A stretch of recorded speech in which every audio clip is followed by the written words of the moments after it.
15 ปีที่ไต้เฮาห่างแดนดินเดินเข้าไปจงเอ็นดู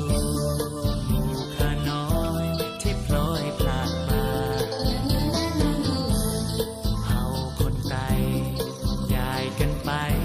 ทุกถิ่นทุกทางจงหักกันเนอไต้ดำเฮานะ15 ปีไต้ดำเฮาเสียดายเด้เดินเข้าไปเมืองเฮาเพ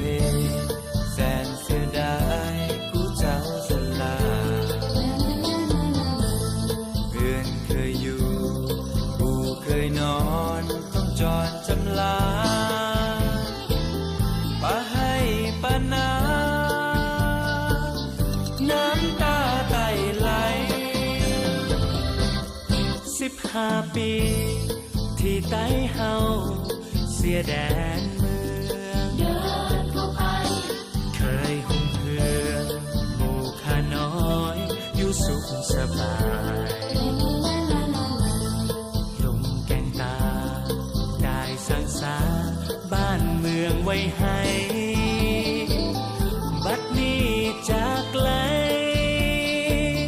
ไต้เสียดายเด้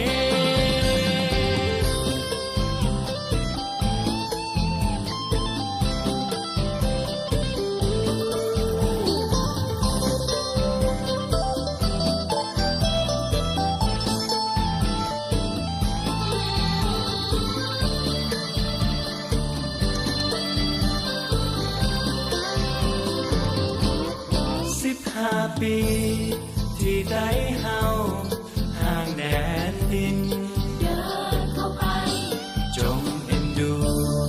หมู่ข้าน้อยที่พลอยพลากมาเฮาคนไทยย้ายกันไปทุกถิ่นทุกทางจงหักกันเนอไต้ดำเฮานะ15 ปีไต้ดำเฮาเสียดายเด้เดินเข้าไปเมืองเฮาเพแสนเสียดายผู้เจ้าสลาเพื่อนเคยอยู่ผู้เคยนอนต้องจอดจำลาปะให้ปะนาน้ำตาไต้ไหล15 ปีที่ไต้เฮาเสียแดนเมือง